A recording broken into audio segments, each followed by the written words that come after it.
Esto es Escrito está, y yo soy Wilmer Herrera. Recuerde darle a la campanita para que se suscriba a mi canal de YouTube y en el momento que yo suba una enseñanza al canal, pues a usted le dé una alerta que ya he subido esta enseñanza y puede escucharla usted. También dele me gusta o like al mensaje y reenvíelo a otras personas para que sea expandido el Evangelio de mi Señor Jesucristo. Dios les bendiga y les guarde a todos. Voy a ir a la carta o al libro de los Hechos, quise decir, escrito por el médico Lucas. Cabe destacar que Lucas no fue un apóstol de mi Señor Jesucristo. Acompañó a Pablo en estos viajes misioneros, en los 3 viajes misioneros, pero no fue el apóstol de Jesucristo. Nunca jamás vio a Jesús. Todo el libro de los Hechos lo escribió porque se interesó sobremanera y entonces indagó con los hombres de Dios, con los apóstoles del Señor Jesús que estuvieron con él y escribió el libro de los Hechos, así como también escribió el Evangelio de Lucas. Esto quería aclararlo porque sé que hay personas que piensan que Lucas fue un apóstol y no, realmente no fue un apóstol, ni siquiera jamás vio al Señor Jesucristo. Bueno, vamos a ir al libro de los Hechos, al capítulo 17, donde está subtitulado Pablo en Atenas. Eso es desde el versículo 16 en adelante. Y leo la inmortal palabra de mi Dios en el nombre de su Hijo Jesucristo. Mientras Pablo los esperaba en Atenas, su espíritu se enardecía viendo la ciudad entregada a la idolatría. ¿A quién esperaba Pablo? Esperaba a Silas y a Timoteo, que le estaban acompañando en este viaje. Este era el segundo viaje del apóstol Pablo, del cual se había separado de Bernabé, quien estuvo con él en el primer viaje. Hubo un contratiempo entre ellos dos. Bernabé se fue con Marco, Pablo se viene y se consigue con Timoteo y con Silas, y entonces emprende este viaje el apóstol Pablo con ellos dos. Pasó el apóstol Pablo por Macedonia, ya Dios le puso la visión del varón macedonio, estuvo por allá en la región de Tesalónica. Allí hubo un gran alboroto porque lo persiguieron, pues porque no soportaban las enseñanzas del apóstol Pablo, porque predicaba a la resurrección de Jesucristo, predicaba a un Dios que ellos no querían escuchar, y entonces fue una persecución muy grande, y de Tesalónica tuvo que zarpar el apóstol Pablo a Berea, y de Berea pasó a la región de Atenas. Aquí en Atenas, pues, entonces por eso es que dice que él mientras los esperaba, entonces esperaba ¿a quién? A Silas y a Timoteo, que iban a llegar pronto a reunirse con él para continuar el viaje para después partir a la región de los Corintios. Dice el versículo 17, así que discutí en la sinagoga con los judíos y piadosos y en la plaza cada día con los que concurrían. Pablo lo que hacía era puro hablar de la palabra de nuestro Dios, en la sinagoga y en las plazas. Eso era todo lo que hacía el apóstol Pablo. Discutía con ellos acerca del evangelio de mi Señor Jesucristo. Y algunos filósofos de los epicúreos y de los estoicos disputaban con él. Y unos decían, ¿qué querrá decir este palabrero? Y otros, parece que es predicador de nuevos dioses, porque les predicaba el evangelio de Jesús y de la resurrección. Los epicúreos eran hombres que para ellos todo era la tranquilidad. Ellos siempre querían vivir en paz. Ellos no les importaba nada ni nadie que estuviese a su alrededor. Todo lo que a ellos les importaba era que ellos estuvieran bien. Nada más les importaba. No les importaba su prójimo, si aquel tenía necesidad, si este padecía de alguna enfermedad y necesitaba una ayuda. No, a los epicúreos nada de esto les importaba. Ellos querían siempre vivir en tranquilidad, alejados de todas las cosas. No les gustaban las contiendas, las discusiones, pero así pasaban ellos en su vida filosófica, en una pasividad, en una tranquilidad. Así eran los epicúreos. Y los estoicos era todo lo contrario. Estos eran hombres que para ellos todo lo que ocurría, bueno, eso era parte del destino. Ese refrán, hoy eso existe, al menos en mi nación eso existe. No, eso le pasó porque ese era su destino. No, hay cosas que realmente no son así. Cuando conocemos la palabra de Dios, pues sabemos que si vivimos conforme a la palabra de Dios, no es por causa del destino, es porque Dios decide las cosas, porque ahora nos dejamos guiar por el Espíritu Santo de nuestro Dios, pues. Entonces, bueno, tenemos esta diferencia, ¿no?, entre los epicúreos y los estoicos. Uno siempre viviendo en tranquilidad, y otros, todo es parte del destino, así que pase lo que tenga que pasar, pues pues no me importa, no me afecta en nada, no voy a hacer nada porque eso es parte del destino. Eso eran ellos. Y entonces eran puras filosofías huecas, puras filosofías humanas. Así pasaban ellos su vida en Atenas. Y cuando llegue el apóstol Pablo y les comienza a hablar de Jesucristo y les habla de la resurrección, en la cual ellos, algunos no creían en la resurrección de los muertos, pues entonces esto para ellos era un tema totalmente extraño. Y dice el versículo 19, y tomándole, le trajeron al Areópago, diciendo, ¿podremos saber qué es esta nueva enseñanza de que hablas? ¿Qué era el Areópago? Bueno, era el lugar de debate en donde se reunían los estoicos, los epicúreos, todos los judíos se reunían allí, pues, y hablaban de sus cosas, pero de ahí no salían ellos, y de sus dioses, eran idólatras de dioses paganos, pues, y entonces eso era todo lo que hablaban ellos allí en el Areópago. Era el lugar de reunión de ellos, sí, podemos decirlo así, su lugar de reunión.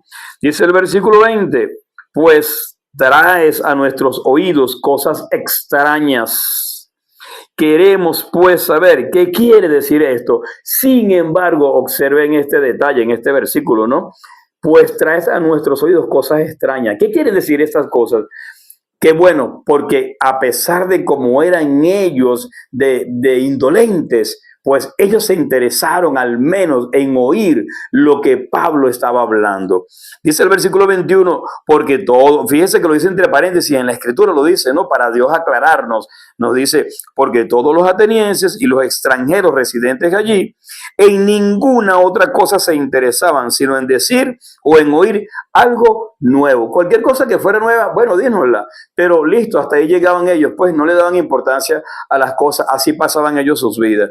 El versículo 22 dice, entonces Pablo, puesto en pie en medio del Areópago, dijo, varones atenienses, en todo observo que sois muy religiosos, porque pasando y mirando vuestros santuarios, hallé también un altar en el cual estaba esta inscripción, al Dios no conocido, al que vosotros adoráis, pues sin conocerle es a quien yo os anuncio. Entonces, ¿qué dice el apóstol Pablo? Saben, mientras lo llevaron al Areópago, él observó en aquella región de Atenas, en aquella ciudad, él observó que ellos eran muy religiosos. ¿Por qué le llamó religioso? Porque por donde él pasaba tenían una imagen de yeso, tenían una imagen de piedra, tenían una imagen de plata, de bronce, esculpida por manos de hombre. Y él les dice, ustedes he observado que son muy religiosos y dentro de esas cosas que observé, de ustedes, puede ver una inscripción que decía al Dios no conocido. Allí entonces aprovechó el apóstol Pablo y se agarró de esta frase, de esta oración que estaba inscrita en algún lugar de aquella ciudad, y él les dice, a ese Dios que ustedes no conocen, de él es que yo vengo a anunciarle a ustedes. Qué bello es nuestro Dios, qué bello es nuestro Dios, porque estas mismas cosas, esto pasó hace 2000 años, fue escrito esto, 2000 años, 1900 y pico de años. Hoy en día estamos en lo mismo, estamos igual, y no es en Venezuela solamente. Recuerde que yo soy de Venezuela, pues, y por eso hablo de mi país. No es en Venezuela solamente, es esto en todas las naciones de la tierra. Pero en mi país, ciertamente, en cualquier plaza hay una imagen. En cualquier pueblo, en cualquier barrio, en una calle, en las casas, hay imágenes de dioses paganos, de vírgenes, de santos, de toda clase de tipo de material son hechos, pues eso es lo que está diciendo el apóstol Pablo. Estoy hablándole a usted, ya le dije el tiempo que ha pasado hasta hoy, ¿verdad? Y hoy seguimos igual en la vida en la tierra. Dice entonces el apóstol Pablo en el versículo 24, el Dios que hizo el mundo y todas las cosas que en él hay, siendo Señor del cielo y de la tierra, no habita en templos hechos de manos humanas, ni es honrado por manos de hombres, como si necesitase de algo, pues él es quien da a todos vida y aliento y todas las cosas. Entonces, él comienza a aclararle a los atenienses, el Dios que yo vengo a presentarle a ustedes es el Dios que yo hoy le presento también a ustedes. Él se llama Jesucristo, es el Hijo de Dios, es el Todopoderoso, el Dios del cielo y de la tierra, no habita en manos en templos hechos de manos de hombres, no habita. La Biblia dice claramente que somos templo y morada del Espíritu Santo. Nosotros cuando venimos a nuestro Señor, a nuestro Dios arrepentidos de todos nuestros pecados y maldad y le pedimos perdón y aceptamos a Jesucristo, el Hijo de Dios, como el Señor de nuestra vida, como el Salvador de nuestra vida, como el Dios verdadero que nos perdona nuestros pecados y que nos va a dar vida eterna y que nos sella con su Santo Espíritu. Entonces, pues allí dejamos nosotros de ser unos idólatras y venimos a ser hijos de Dios. Entonces es necesario pues que ese Dios que no habita en templos hechos de manos de hombre, habite en tu corazón, habite adentro de ti. Tú no le vas a sentir, no le vas a oler, no le vas a escuchar muchas cosas, porque esto no se trata de sentimientos, esto es de fe. Esto es de fe. ¿Y qué es la fe? Es la certeza de lo que se espera y la convicción de lo que no se ve. Hebreos capítulo 11, versículo 1 así lo registra. ¿Por qué hablo de esto? Pues porque por fe vivimos los justos, lo que hemos sido justificados por nuestro Señor Jesucristo para con el Padre. Pues vivimos es por la fe, porque no conocimos a Jesús, no le vimos nunca. Hace 2000 años pasó Jesús por la tierra, pero nuestra fe nos hace creer que todo esto es verdad. Nuestra fe nos hace creer que Jesucristo es real y que está vivo. Yo doy testimonio de todo esto, que Jesucristo vive, aleluya. Entonces, ese es el Dios que yo también le presento a ustedes hoy. No habita. Ciertamente no habita en las imágenes que ustedes tienen en sus casas, en sus iglesias, en las plazas, en los barrios, en las ciudades, y los hacen gigantescas. Y hay naciones que compiten con otras naciones porque mientras más grande es la imagen, creen que hace más cosas. No, eso es falso, es más pecado hay más bien, pues porque eso no agrada a nuestro Dios. Eso lo que hace es contaminarse con la lluvia, con el sol, con los animales que posan sobre ellos. Eso es todo lo que pasa con esas cosas. Eso es paganismo. Pablo les está hablando a ellos acerca de esto, de ese paganismo en el cual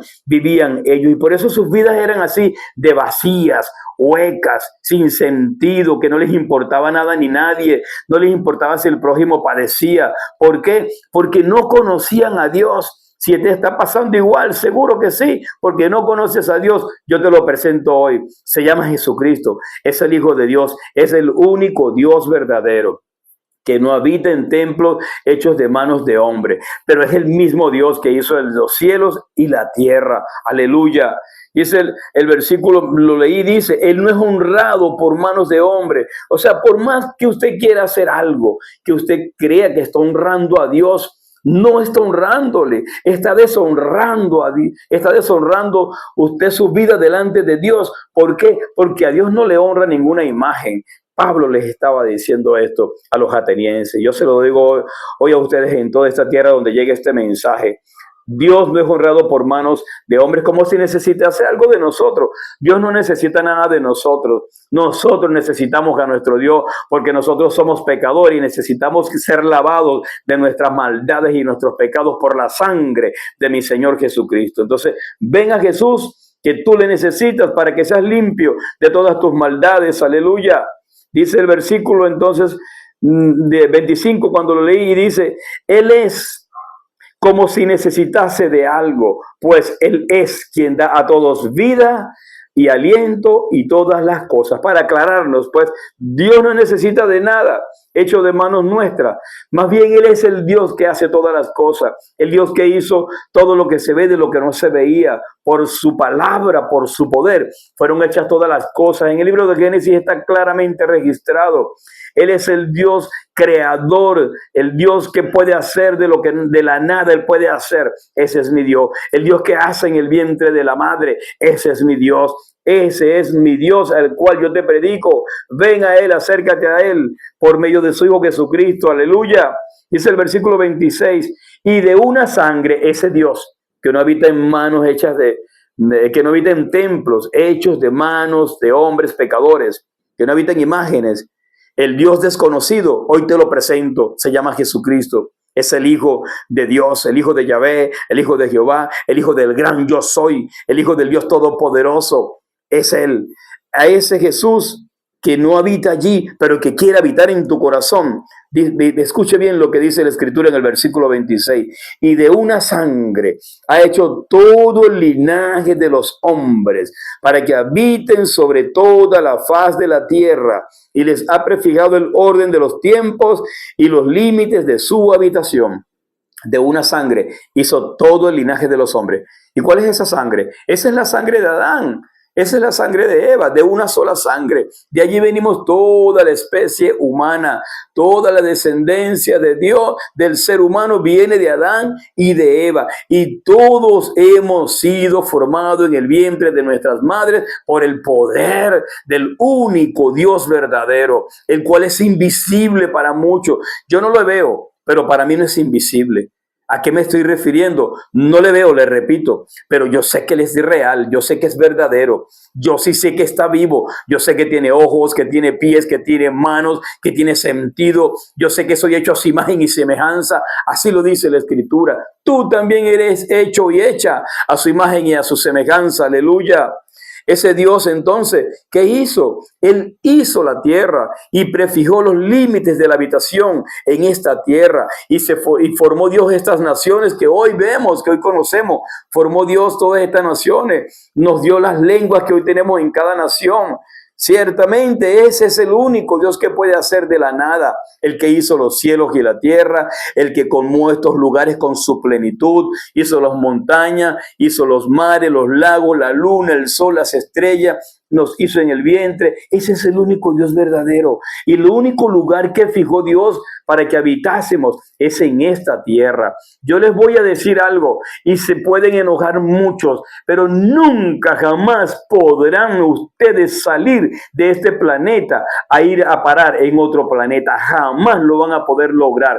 ¿Por qué? Porque escrito está que el único lugar que Dios hizo para que el hombre habitase es la tierra, el globo terráqueo, la esfera, como le llamó el profeta Isaías, la esfera. Esta es esta tierra de la cual está hablando aquí en este versículo y nos prefijó los límites de nuestra habitación. Así que no crea alguno, por más ciencia que haya y por más poderoso que sean, pues que van a poder habitar en Marte, en Júpiter, no sé dónde creen que van a poder estar. Mentira, no van a poder nunca jamás lograr estas cosas. Aleluya, porque el único lugar que hizo Dios para que habitásemos esta tierra, ¿y cuántos estamos destruyendo esta tierra?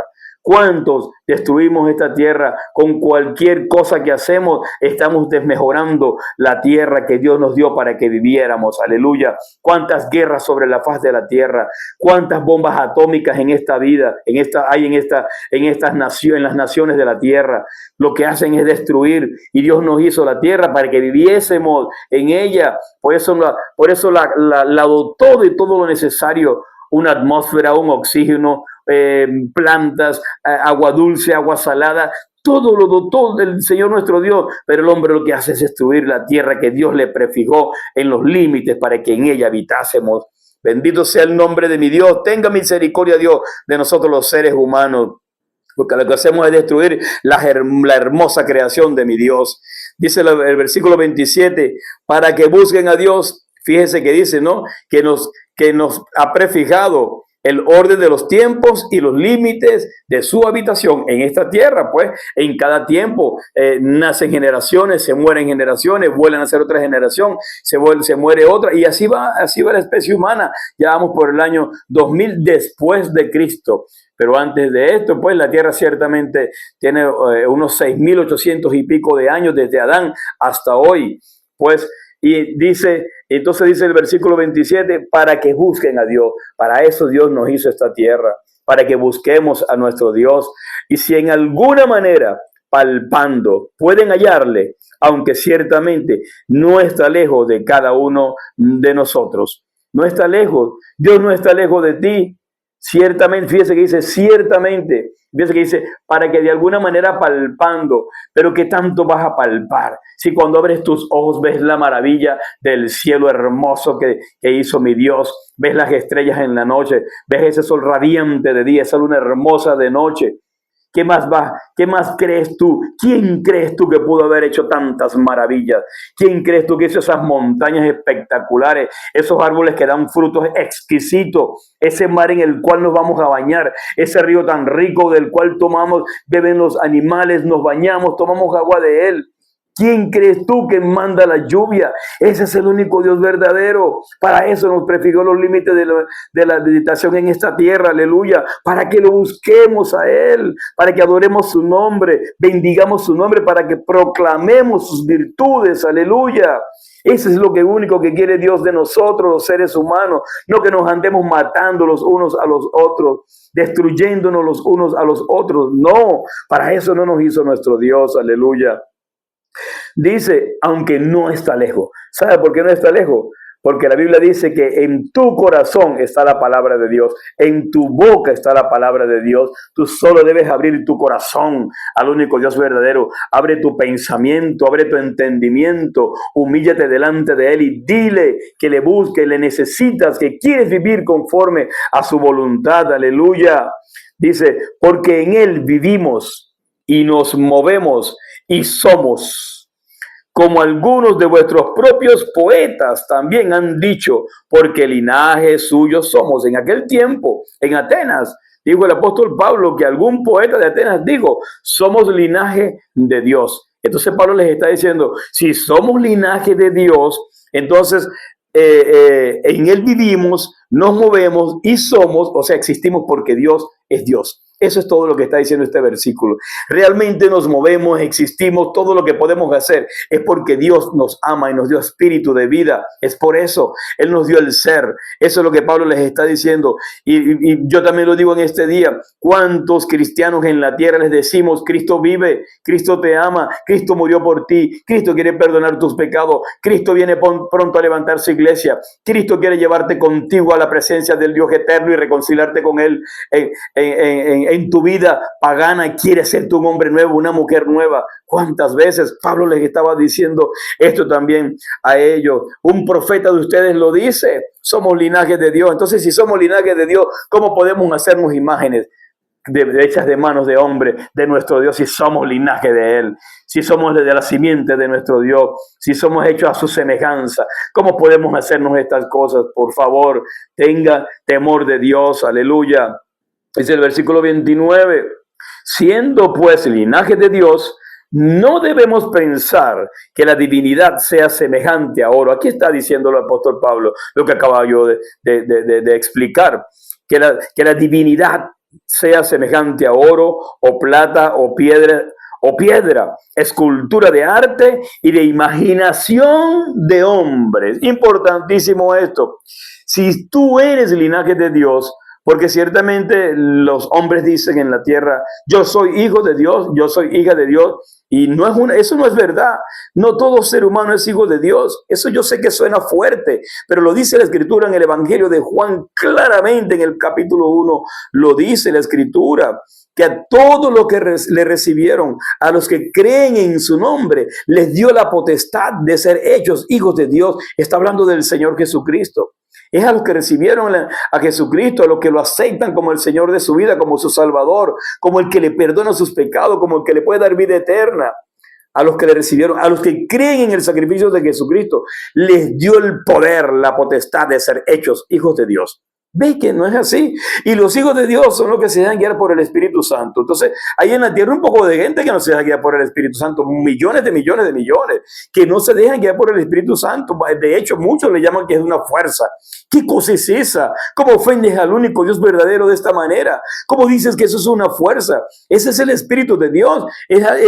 Nosotros somos hechos a la semejanza e imagen de Él. Entonces puedes imaginarte que Dios también tiene las mismas cosas que nosotros tenemos, pero por supuesto en la divinidad de Dios, en un espíritu que no se ve, aleluya. Entonces Pablo les dice, y yo se lo digo a ustedes hoy, ¿cómo es posible que vas tú a imaginarte que Dios puedes tú en tu imaginación hacerlo de piedra, de oro, de plata? Fíjese que el apóstol nombra aquí unas piedras, ¿no? Y dice oro, plata, piedra o piedra, escultura de arte y de imaginación de hombre. Lo hacen como escultura de piedras preciosísimas, de oro y de plata, lo hacen en muchos lugares. Depende, si el hombre es muy rico, pues lo puede hacer de oro puro, pero eso no sirve para nada, te voy a decir. Para nada te sirve eso que hiciste. Fúndelo y haz otra cosa. Haz un adorno con eso si quieres, o dalo a los pobres si quieres, porque para nada te sirve, porque allí no habita Dios. Dios no habita hecho en esculturas hechas de manos de hombres. Aquí lo estoy leyendo. Son imaginación de hombres. Entonces me entristece mucho cuando yo veo por allí en las redes sociales, en todas partes, una foto de mi Jesucristo. Y yo digo, ese es mi Jesucristo. ¿Dónde sacaron esa imagen? ¿De dónde sacaron esa foto? Y lo pintan con colores y le ponen capas y le quitan la capa y hacen toda clase de cosas. Es mentira, eso no es verdad. Estás pecando contra Dios porque nadie le ha visto, aquí lo dice. Es imaginación de hombres. ¿Cómo puedes tú creer? Está diciendo el apóstol Pablo. ¿Cómo puedes tú creer que Dios puede habitar en esa cosa que tú hiciste, en esa foto que tú transmites, o esa cosa que llevas allí guindando, o ese cuadro que tienes en tu casa, o esa escultura, esa estatua que hay en tu estado, en tu ciudad, en tu pueblo, donde tú vives? No, allí no habita Dios, aleluya. Dios es espíritu y quiere que lo adores en espíritu, en tu espíritu, que le adores a Él, al único Dios verdadero. No tienes que ver ninguna cosa delante de ti para adorar al único Dios verdadero, para hablar con Él. Tú lo único que tienes que hacer es humillarte. Por eso lo leí hace un rato, hace un momento. Él no habita en templos hechos de manos de hombre. Solamente arrodíllate, o siéntate, o acuéstate, como tú quieras hacerlo, pero solo búscale en tu intimidad al único Dios verdadero y habla con Él como si estuvieras hablando con tu hijo, con tu hija, con tu madre, con tu esposa, con tu novio, tu novia. Habla con Dios, Él te escucha. Si tú vienes humillado, humillada delante de Él. Dice el versículo 30, pero Dios, habiendo pasado por alto los tiempos de esta ignorancia, fíjese, ¿no? Ignorancia, ¿a qué llamó Dios ignorancia? A esa imaginación de los hombres que hicieron esculturas de Dios. A eso Dios le llama ignorancia. Pero hasta hoy los hombres hacen esculturas de Dios y de diosas. Tienen santos, tienen vírgenes, tienen dioses ajenos.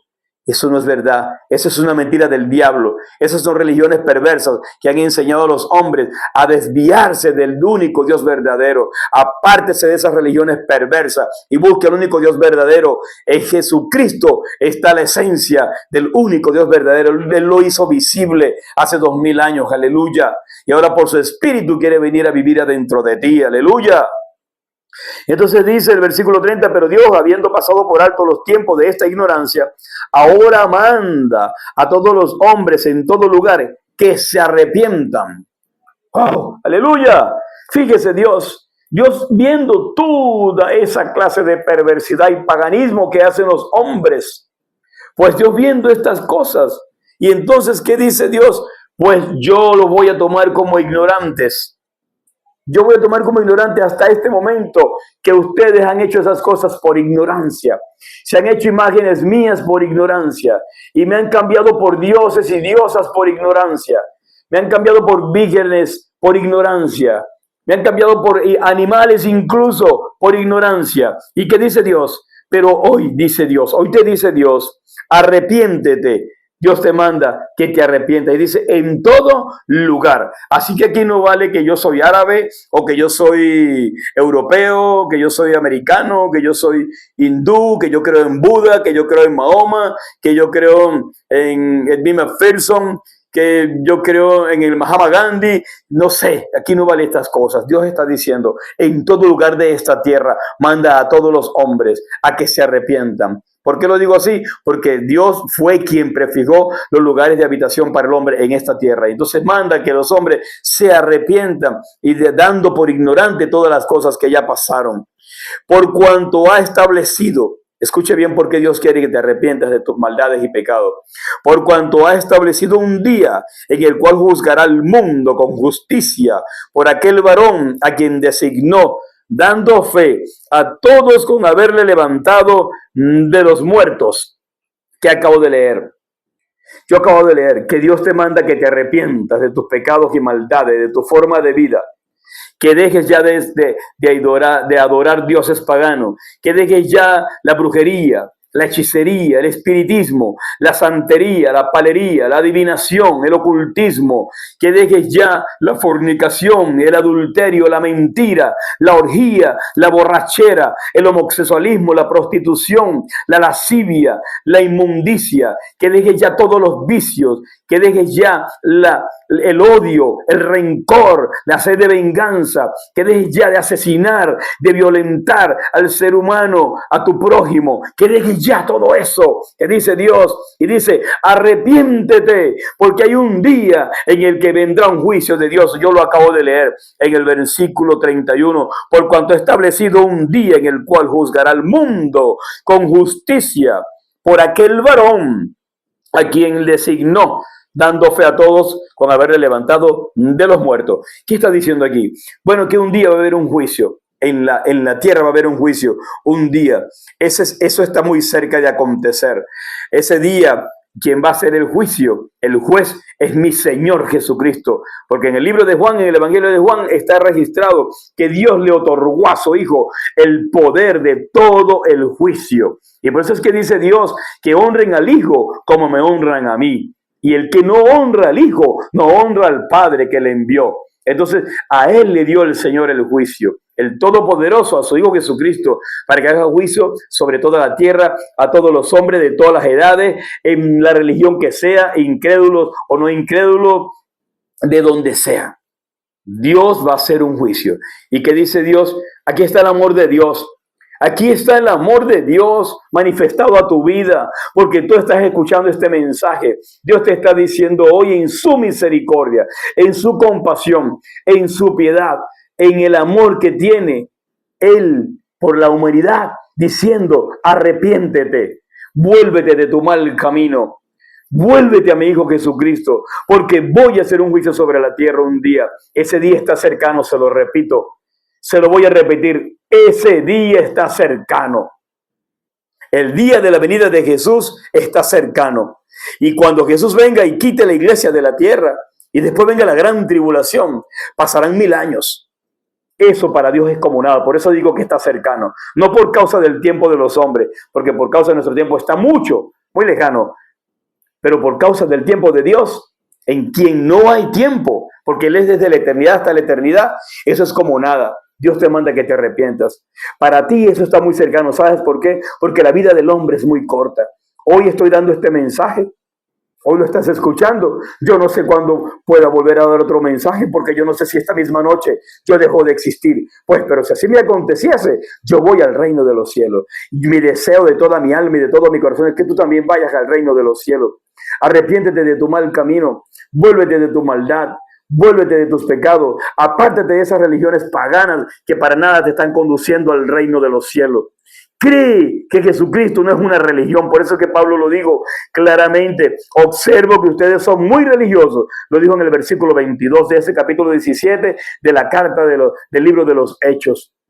Observo que ustedes son muy religiosos, van a la iglesia y salen de la iglesia, pero después andan haciendo cosas inmundas.